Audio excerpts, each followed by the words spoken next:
દાહોદના દેવગઢ બારિયા પાલિકાને નવા પ્રમુખ મળ્યા છે। દેવગઢ બારિયા પાલિકામાં ભાજપે સત્તા ગુમાવી છે। પ્રમુખ પદે ભાજપના સસ્પેન્ડ સભ્ય નીલ સોનીની વરણી થઈ છે। અપક્ષ સભ્ય નીલ સોનીની વરણી થતા ભાજપને ફટકો લાગ્યો છે। દાહોદ કે જેના આ સમાચાર સામે આવ્યા છે। દેવગઢ બારિયા પાલિકાને નવા પ્રમુખ મળ્યા છે।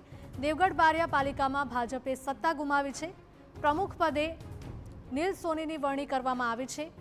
અપક્ષ સભ્ય નીલ સોનીની વરણી થતા ભાજપને ફટકો લાગ્યો છે। તો દાહોદના દેવગઢ બારિયા પાલિકાને નવા પ્રમુખ મળ્યા છે।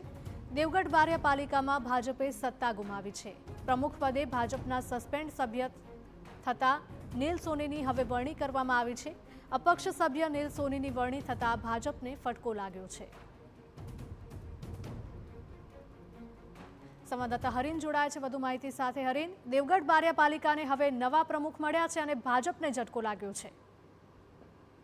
જી, ચોક્કસપણે જો વાત કરવામાં આવે દેવગઢ બારિયા નગરપાલિકાની ચૂંટણીની તો 17મી ઓક્ટોબરે નીલ સોની તેમજ તેમના સમર્થકોએ ભાજપના જે પ્રમુખ છે કલાલ તેમની સામે અવિશ્વાસની દરખાસ્ત મૂકી હતી। જે અવિશ્વાસની દરખાસ્ત મંજૂર થઈ ગઈ હતી અને ત્યારબાદ આજ રોજ જે દેવગઢ બારિયા નગરપાલિકાના પ્રમુખની ચૂંટણી યોજાઈ હતી તેમાં નીલ સોની પ્રમુખ પદે ચૂંટાઈ આવ્યા છે।